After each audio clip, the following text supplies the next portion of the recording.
جب ہم جانور خریدتے ہوئے اتنی احتیاط کرتے ہیں اور پھر وہ لوگ جو اللہ کے لیے اپنی جانوں کے نذرانے دینے کے لیے بیٹھے ہوئے ہیں، تو کیا ان کی جانیں قابل قبول ہوں گی؟ ہرگز نہیں، اس وقت تک جب تک وہ اپنی جانوں کو پاک نہیں کر لیتے۔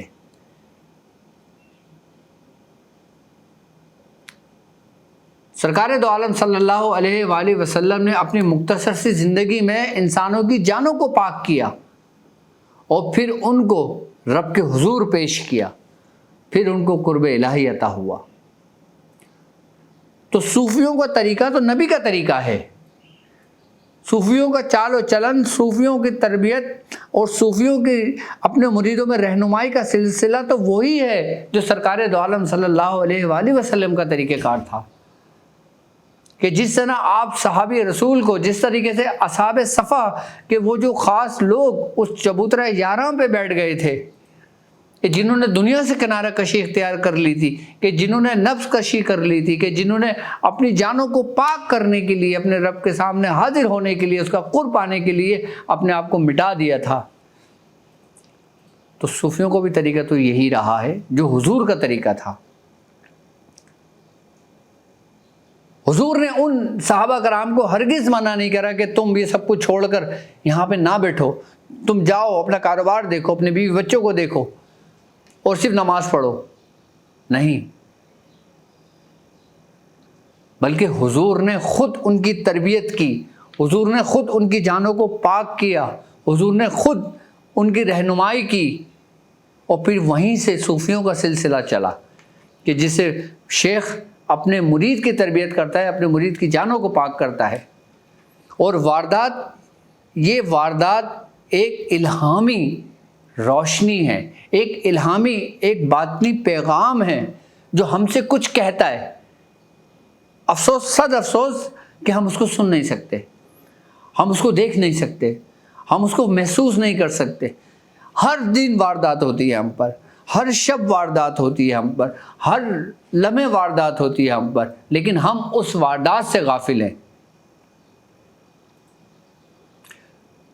تو بزرگ اپنے مریدوں کو اس خاص طریقے سے ہی گزار کر اس واردات کی پردے کو اٹھاتے ہیں تاکہ اس کی حقیقت ان پر آشکار ہو جائے اور ان کی جانیں پاک ہو جائیں۔ قرآن بار بار کہہ رہا ہے کہ قد افلح، کہ کامیاب ہوا وہ شخص کہ جس نے تزکیہ نفس کیا، کہ قد افلح من زکاہا،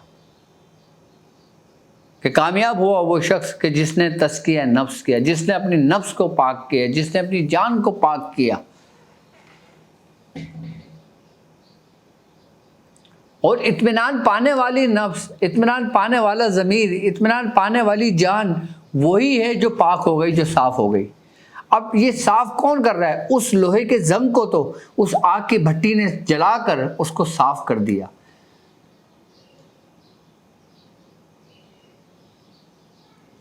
اور وہ لوہا قابل استعمال ہو گیا کہ جو زنگ آلود تھا، جس پہ ڈوٹس پڑے ہوئے تھے، جس کے دھبے پڑے ہوئے تھے، جو بیکار سا تھا، اس کو آگ کی بھٹی میں ڈالا تو وہ صاف ہو گیا، پاک ہو گیا۔ اسی طریقے سے جب آپ کے نفس واردات ہوتی ہے تو آپ کا نفس بھی اسی طریقے سے پاک ہو جاتا ہے۔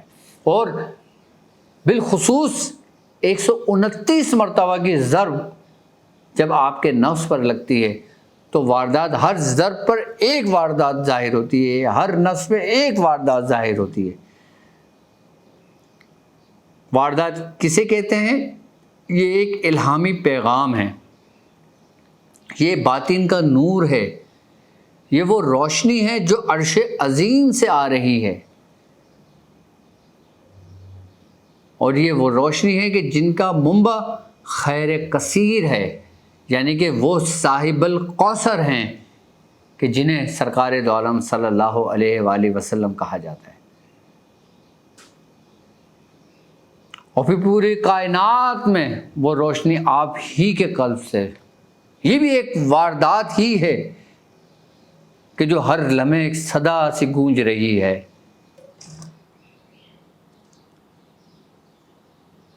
اور پھر یہ واردات کہ جب ہمارے جانوں کو پاک کر دیتی ہے پھر یہ ہمارے قلب تک پہنچتی ہے. اس کا سفر ہماری جانوں کو پاک کرنے کے بعد اس کا جو دوسری منزل ہے وہ ہمارا قلب ہے. جب تک جان لو اس بات کو، گرہ باندھ لو کہ جب تک تمہاری جان پاک نہیں ہوگی تمہارا قلب صاف نہیں ہوگا. افسوس، صد افسوس کہ ہم اپنے قلب کی صفائی میں لگے رہتے ہیں لیکن ہم اپنی جانوں کو پاک نہیں کرتے. اور جب تک ہم اپنی جانوں کو پاک نہیں کرتے تو کوئی بھی واردات ہم پہ کارآمد ثابت نہیں ہوتی. یعنی کہ ہر ضرب ہم پر رائیگاں جاتی ہے. لیکن ابھی یہ 10 دن ایسے ہیں کہ جس کے اندر ہر چیز کھلی ہوئی ہے. آپ کے نفس کے اوپر سے پردے ہٹے ہوئے ہیں، آپ کے قلب کے اوپر سے پردے ہٹے ہوئے ہیں، آپ کی روح اس وقت آزاد ہے. ابھی ان وارداتوں کو پہچان لو، ابھی اس کی حقیقت کو پا لو تو اپنی جانوں کو پاک کر لو گے. کہ جب تم یہ دیکھو کہ اس روحانی سفر میں جو میرے ساتھ ساتھ میرے لوگ چل رہے ہیں وہ اس چیز کو دیکھیں کیا کہ اگر اس سفر میں ان کا نفس ان کو ملامت کر رہا ہے تو سمجھ لینا کہ وارداتوں کا ظہور تم پر ہونا شروع ہو گیا.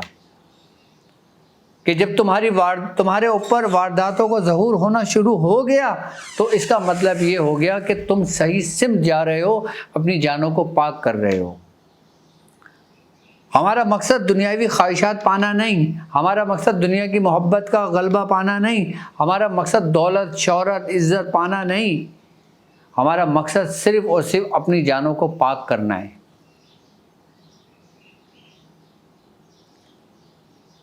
اور بالخصوص ڈاکٹر صاحب کا یہ مشن ہے کہ وہ اپنے مریدوں کی جانوں کو پاک کرنے کے طریقہ کار سمجھائیں. اور یہی طریقہ کار، یہی مقصد ہمارے پیر و مرشد کا ہے، ہمارے بزرگوں کا رہا ہے کہ وہ اپنی صحبت کے ذریعے، اپنے پیغامات کے ذریعے، اپنے وعظ کے ذریعے، اپنے توجہ کے ذریعے اپنے مریدوں کو پاک کرتے ہیں، ان کی جانوں کو پاک کرتے ہیں اپنے رب کے روبرو ہونے کے لیے، اس کا قرب حاصل کرنے کے لیے. اور جب ہماری جانیں پاک ہو جاتی ہیں پھر ہماری اگلی منزل ہمارا قلب ہوتا ہے. پھر یہی واردات کہ جو قلب پر ہوتا ہے یہ اس کا دوسرا درجہ ہے.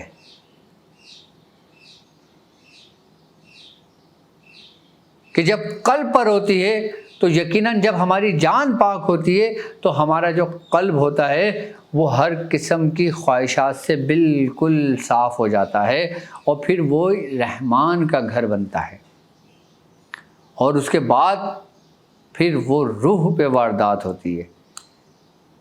جب تک تمہارا نفس پاک نہ ہو، تمہارا قلب بیدار نہ ہو، روح پر اس پر کوئی اثر انداز نہیں ہوتا، کوئی اثر نہیں ہوتا. تم ذکر روحی کتنا کر لو، ذکر قلبی کتنا کر لو، جب تک تمہاری جانیں پاک نہیں ہیں ذکر قلبی کرنے کا، ذکر روحی کرنے کا کوئی فائدہ نہیں ہے.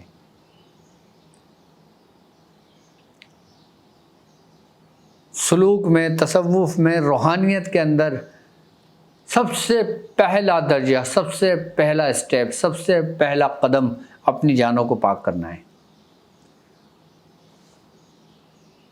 اسی لیے قرآن نے کہا ہے کہ تزکیہ نفس کرو.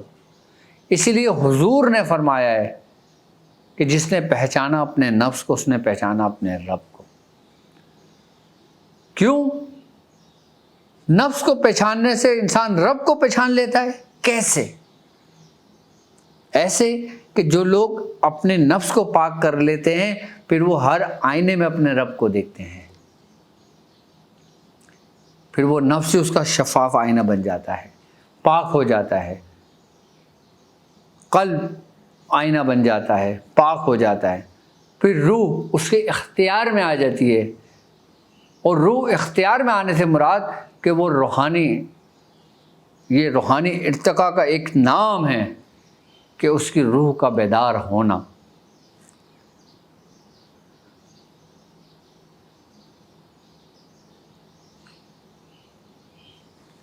کہ اپنی نفس کو پاک کر لینے سے اپنے قلب کو کثافتوں سے دور کرنے کے بعد پھر تیسرا سفر شروع ہوتا ہے، اس کی روح کا شروع ہوتا ہے. بزرگ فرماتے ہیں کہ واردات، الہام، کشف رویا، مشاہدات تو کبھی وجد کی شکل میں یہ ظاہر ہوتی ہے. کبھی کبھی آپ دیکھیں نا کہ انسان وجد کی کیفیت میں چلا جاتا ہے، وہ کیا ہے؟ وہ واردات ہی ہے. کبھی کبھی انسان مشاہدات حقیقی کے اندر گم ہو جاتا ہے، وہ کیا ہے؟ وہ واردات ہی ہے. کبھی کبھی انسان مراقبے کی مشقوں کے دوران گم ہو جاتا ہے، وہ بھی واردات ہی ہے. کبھی کبھی انسان ڈاٹ کی پریکٹس میں گم ہو جاتا ہے، وہ بھی واردات ہی ہے. کبھی کبھی انسان بیٹھے بیٹھے گم ہو جاتا ہے، وہ بھی واردات ہی ہے. واردات کب ہوتی ہے؟ جب سکوت قلبی حاصل ہوتی ہے، یعنی کہ باطن کے اندر خاموشی. اگر تم نے اپنے اندر ہونے والی واردات کو پہچاننا ہے نا، تو اپنے اندر سکوت پیدا کرو، یعنی اپنے باطن میں خاموشی پیدا کرو. جو شور ہے تمہارے اندر ہو رہا ہے، اور یہ شور کیا ہے؟ یہ شور دنیا کی محبت ہے.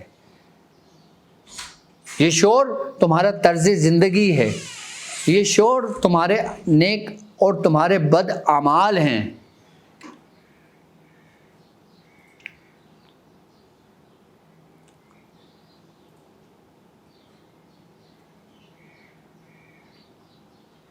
سکوت قلبی ہمیں کب حاصل ہوتی ہے؟ کہ جب ہم اپنے باطن کو خاموشی کی سمت لے جاتے ہیں. اور جب ہمارا باطن خاموش ہو جاتا ہے تو انسان محسوس کرتا ہے کہ وہ کسی غیبی یا اعلیٰ روحانی حقیقت کے بالکل روبرو ہے. کہ جب باطنی خاموشی انسان کو میسر ہوتی ہے تو انسان ایسا محسوس کرتا ہے ابتدائی وقت میں کہ وہ کسی غیبی روحانی حقیقت کے روبرو ہے، کہ وہ ایک ایسی روشنی کے روبرو ہے. اور پھر اس کی انتہا یہ ہے کہ وہ اپنے آپ کو اسی روشنی کے ایک جز سمجھ لیتا ہے اور سمجھتا ہے. بعض بزرگ فرماتے ہیں کہ واردات، باطنی پیغام، روحانی روشنی، یہ قرب الہی کا احساس بن کر سالک کے سامنے آتا ہے. کبھی کبھی ہمیں سکون میسر ہو جاتا ہے، کبھی کبھی ہمارے اندر سے بے چینی بالکل ختم ہو جاتی ہے، ایسے کہ جیسے سمندر ٹھہرا ہوا ہو.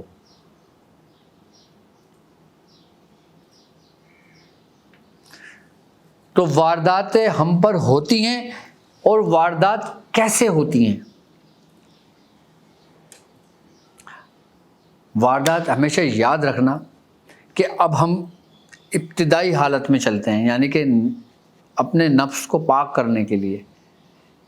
تو یہ ہوتا ہے ہمارے ذکر و فکر سے، مسلسل ذکر الہی سے، مراقبے کی مشقوں سے جو ہم پریکٹس کرتے ہیں، پریکٹس آف میڈیٹیشن، اس کے ذریعے یہ وارداتیں جنم لیتی ہیں، یہ وارداتیں ہونے شروع ہوتی ہیں. جیسے ہم ڈاٹ کی پریکٹس کر رہے ہوتے ہیں، کہ جیسے ہم ذکر الہی کر رہے ہوتے ہیں، غور و فکر کر رہے ہوتے ہیں. قرآن میں ہے نا کہ اور نشانیاں ہیں ان لوگوں کے لیے جو غور و فکر کرتے ہیں. کیوں ہے؟ کیونکہ غور و فکر کرنے سے انسان کا نفس پاک ہوتا ہے اور اس کے قلب میں نور پیدا ہوتا ہے. اور جب اس کے قلب میں نور پیدا ہوتا ہے پھر یہی روحانی واردات کا ذریعہ بنتی ہیں.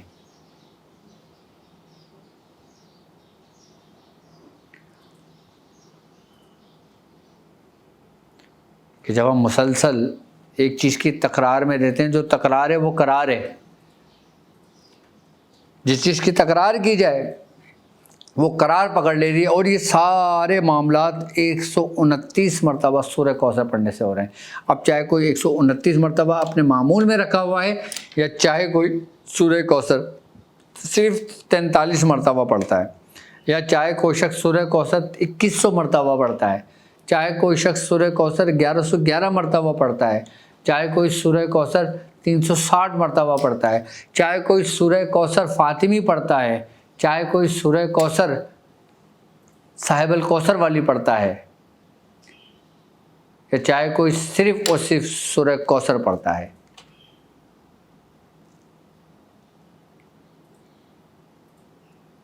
ایسے بھی لوگ ہیں ہمارے ساتھ جڑے ہوئے جو 129 مرتبہ سورہ کوثر روز پڑھتے ہیں، اور ابھی سے نہیں بلکہ وہ سالوں سے پڑھ رہے ہیں، اس لیے کہ تزکیہ نفس سے ان کی نفس کی پاکیزگی ہو، خواہشات پر قابو ہو، اور دنیا سے دل کٹ کر الگ ہو جائے، کہ دنیا کی محبت رب کی محبت پر غالب نہ آئے۔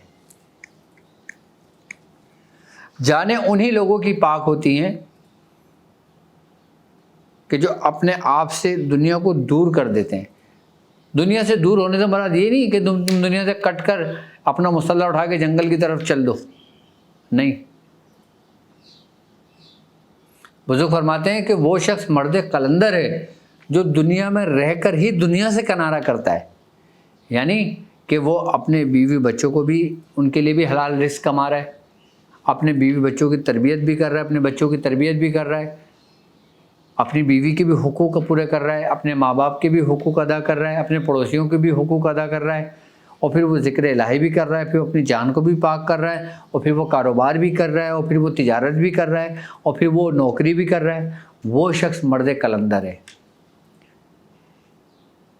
وہ مرد قلندر نہیں ہے کہ دنیا کو چھوڑ کر جو ذکر الہی میں لگ جائے۔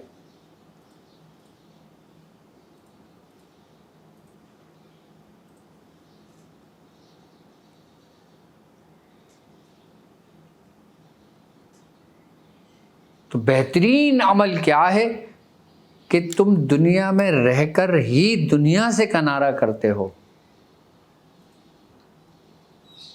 کہ کشتی پانی کے اوپر تیرتی رہتی ہے اور اپنا سفر کرتی رہتی ہے۔ پانی دنیا ہے، کشتی تمہارا وجود ہے۔ جب تک تم پانی کے اوپر ہو، جب تک تم زمین کے اوپر ہو، تم کامیاب ہو۔ جب زمین تمہارے اندر آ گئی، یعنی کہ دنیا تمہارے اندر آ گئی اور پانی کشتی کے اندر آ گیا، تو وہاں کشتی ڈوبے گی اور یہاں پہ تم ڈوبو گے۔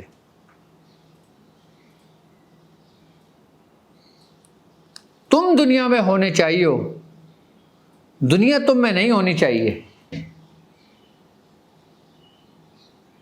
ضروریات زندگی تو نبیوں کو بھی اس کی ضرورت رہی ہے، اور خواہشات زندگی تو فرعون کی بھی پوری نہیں ہوئی، قارون کی بھی پوری نہیں ہوئی، نمرود کی بھی پوری نہیں ہوئی۔ تو بزرگ فرماتے ہیں کہ ضروریات زندگی پر ہی قناعت کرنا چاہیے اور اس کے مطابق اپنا سفر کرنا چاہیے۔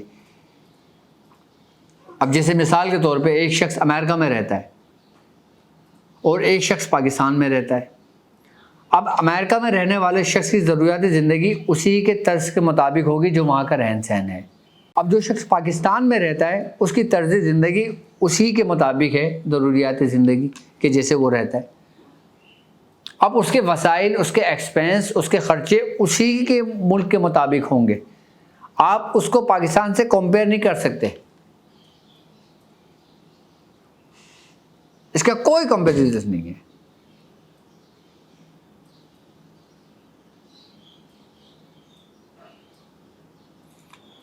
میں ایسے لوگوں کو بھی جانتا ہوں کہ جو یو ایس میں رہتے ہیں، یو کے میں رہتے ہیں، یورپ میں رہتے ہیں، لیکن وہ یو کے میں رہتے ہیں، یو کے ان کے اندر نہیں رہتا۔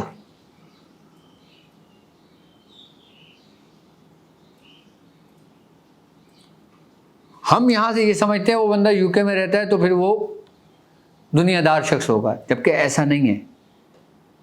لوگ امریکہ میں رہتے ہیں لیکن امریکہ ان کے اندر نہیں رہتا۔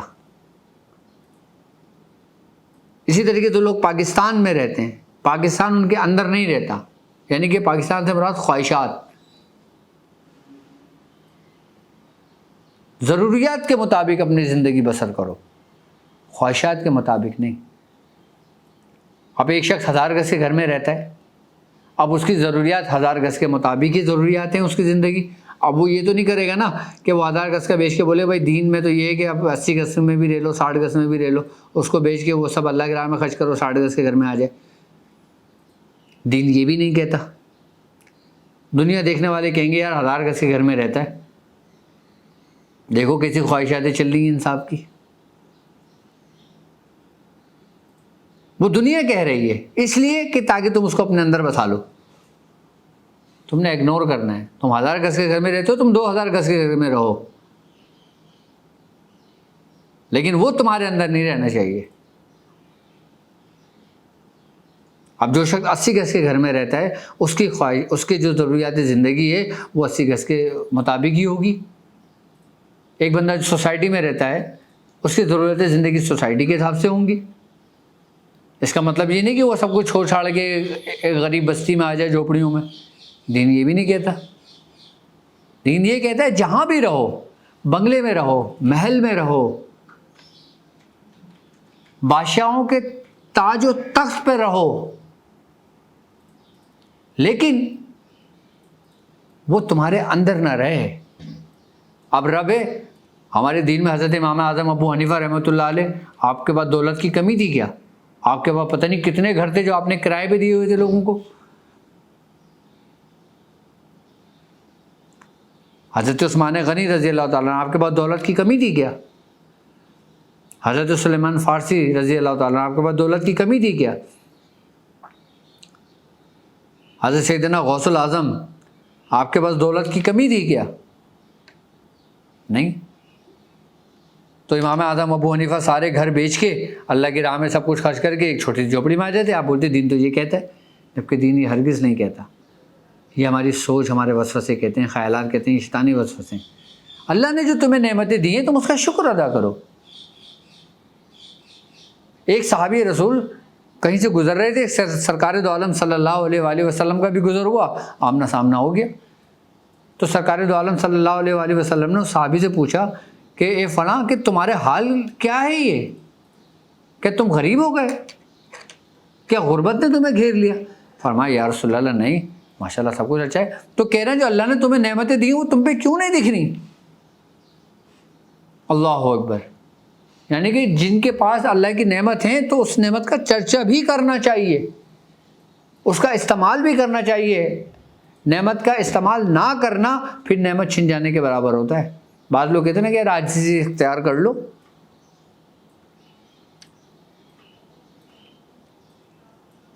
اب بعض لوگ کہتے ہیں نا کہ بھائی یہ نہیں کرنا چاہیے، وہ نہیں کرنا چاہیے، یہ دکھاوا نہیں کرنا چاہیے، وہ دکھاوا کوئی بھی نہیں کرتا. ہر چیز اللہ کے لیے. اللہ دلوں کے حال تک جانتا ہے. اور جہاں تک قربانی کا معاملہ ہے، میں تو یہ کہتا ہوں قربانی کا معاملہ انسان اپنی حیثیت کے مطابق قربانی کرے. یہ نہیں کہ حیثیت تمہاری کروڑوں کی ہے اور تم ایک بکرے پہ لا کے اس کو فارغ کر دو. بھائی حکم تو بکرے کا ہے نا، جی بہتر ہے بکرے کا حکم ہے، قربانی ہو گیا بکرا، ٹھیک ہے، اللہ کے راہ میں قبول ہو گئی، ٹھیک ہے. لیکن تم یہ دیکھو کہ اللہ نے تمہیں اپنے شیان شان سے عطا کیا. تمہاری حیثیت دیکھ کے نہیں کیا، تمہیں دیکھ کے تمہیں رب نے اپنی شان سے دیا ہے. جب اللہ نے تمہیں اپنی شان سے نوازا ہے تو پھر جب تمہاری حیثیت بڑھی ہے تو تم اللہ کی راہ میں بھی اپنی حیثیت کے مطابق ہی جانور ذبح کرو. اب دیکھ لو اس بات پہ لوگ، کسی کی 1 لاکھ روپے کی حیثیت ہے وہ 1 لاکھ روپے کا جانور لائے، کسی کی 5 لاکھ کی حیثیت ہے وہ 5 لاکھ کا جانور لائے، کسی کی 50 لاکھ کی حیثیت ہے وہ 50 لاکھ کا جانور لائے، کسی کی 1 کروڑ کی حیثیت ہے وہ 1 کروڑ کا جانور لائے. ہمارے یہاں تو 5-5 کروڑ روپے کے لوگ جانور لائیں کراچی کے اندر. ایسے بڑے بڑے تاجر موجود ہیں، ایسے بڑے بڑے لوگ موجود ہیں، اپنی حیثیت شان کے مطابق کرتے ہیں. کس کے لیے کر رہے ہیں؟ اللہ کے لیے.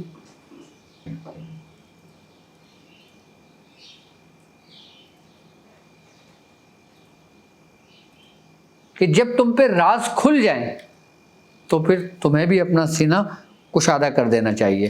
اب میں بات کرتا ہوں روحانی سفر میں واردات کی اہمیت کیا ہے. واردات میں سمجھتا ہوں سمجھ آ گئی ہوگی اصل میں حقیقت کیا ہے واردات.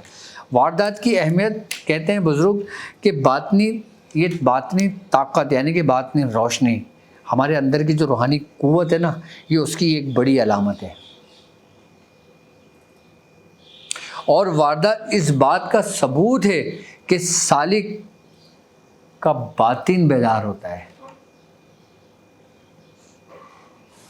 کہ اس کا باطن بیدار ہوتا ہے، اور غیبی مدد یعنی اولیاء اللہ، اس کے مرشد کامل کی طرف سے اس کو روحانی مدد حاصل ہوتی ہے، اور ایسی ایسی جگہ پہ مدد حاصل ہوتی ہے جہاں پہ اس کا ذہن و گمان بھی نہیں جاتا۔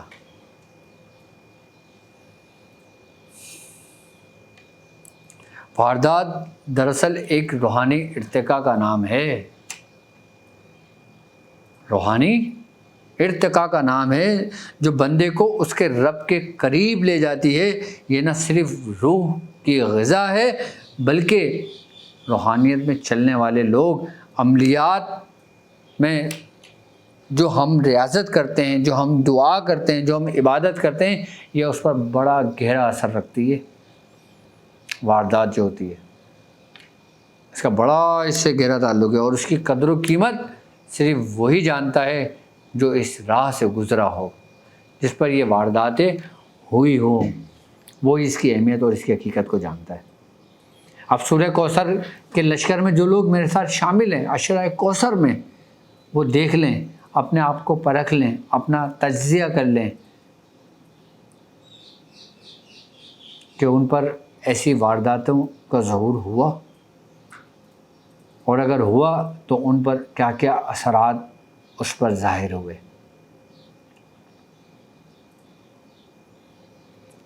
اور یہ روحانی واردات ہر پل رہتی ہیں، لیکن ہم غافل رہتے ہیں۔ اس لیے میں کہتا ہوں کہ سب سے پہلے اپنے وجود کو، اپنے نفس کو پاک کرو، اس کے بعد ذکر کی طرف بڑھو۔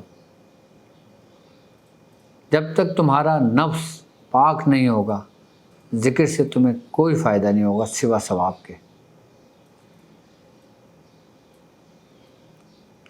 اب ہم آگے بڑھتے ہیں قربانی وتھ ڈاکٹر عبدالواجد شاذلی۔ یقیناً کہ جس طرح میں نے آپ سے کہا کہ اللہ کی راہ میں قربانی ہمیں اپنی حیثیت کے مطابق کرنا چاہیے۔ تو جو لوگ میرے مریدین، میرے شاگرد آؤٹ آف کنٹری رہتے ہیں، وہاں پہ وہ قربانی نہیں کر سکتے، تو وہ ہمارے ساتھ مل کر اس کار خیر میں، اس وقف قربانی میں ہمارا ساتھ دے کر ہمارے ساتھ شامل ہو سکتے ہیں۔ جو لوگ چاہتے ہیں کہ ان کی قربانی ان کی حیثیت کے مطابق کی جائے، تو یقیناً آپ ہم سے رابطہ کریں۔ آپ کے اسکرین پر ہمارا نمبر موجود ہے، www.drabdulwajidshazli ویب سائٹ موجود ہے۔ آپ چاہتے ہیں کہ اپنی حیثیت کے مطابق قربانی کروانا، اپنے پیاروں کے لیے کروانا کہ جو اس دنیا سے رخصت ہو گئے ہیں، اپنے لیے کروانا، اپنے بچوں کے لیے کروانا، تو میرا نمبر اسکرین پر موجود ہے۔ آپ واٹس ایپ پر میسج کر سکتے ہیں، کال کر سکتے ہیں، اور ہمیں بتا سکتے ہیں کہ کس کس نام کے لیے آپ نے قربانی میں حصہ لینا ہے۔ اور یاد رکھیں کہ یہ وہ گوشت ہے جو وقف ہوتا ہے اور لوگوں تک پہنچایا جاتا ہے۔ اور الحمدللہ پچھلے سال بھی ہم نے کچا گوشت بھی تقسیم کرا، اور پھر پکا کر ہم نے بریانی تقسیم کری بھی لوگوں کو پچھلے سال۔ تو اس سال بھی ہمارا ارادہ ہے کہ قربانی جب ہو جاتی ہے، اس کا جو گوشت ہم تقسیم کرتے ہیں، اسی میں سے گوشت لے کر اس کے لیے کھانا تیار کر کے جو لوگ ہوتے ہیں ہمارے ساتھ، وہ لوگوں میں اس کھانے کا تقسیم کرتے ہیں۔ اور جو باہر کے لوگ ہوتے ہیں، جیسے لوگ ہوتے ہیں کہ لوگ گرمی میں پریشان ہیں، گھوم رہے ہیں، پریشان ہیں، ہم ان کو تھیلیاں بنا کر وہ کھانا تقسیم کر دیتے ہیں۔ ایک تو اللہ کی راہ میں قربانی ہوئی، اس کا ثواب، اور پھر بھوکے کو کھانا کھلایا، اس کا ثواب۔ الحمدللہ یہ دونوں کام ڈاکٹر عبدالواجد شاذلی ہی کرتے ہیں، اور کوئی نہیں کرتا۔ لوگ صرف قربانی کر کے گوشت تقسیم کرتے ہیں، ہم قربانی کر کے گوشت تقسیم بھی کرتے ہیں اور لوگوں کو کھلاتے بھی ہیں اسی گوشت میں سے، اسی دن بنا کر، جس دن قربانی ہوتی ہے، کیونکہ اس دن عموماً لوگوں کے گھروں میں کم کھانا بنتا ہے۔ لوگ قربانیوں میں لگے ہوتے ہیں، دن رات بھر کے جگے ہوئے ہوتے ہیں، اور پھر جب ہم لنگر کھولتے ہیں تو پھر اسی میں کھانا تناول کرتے ہیں۔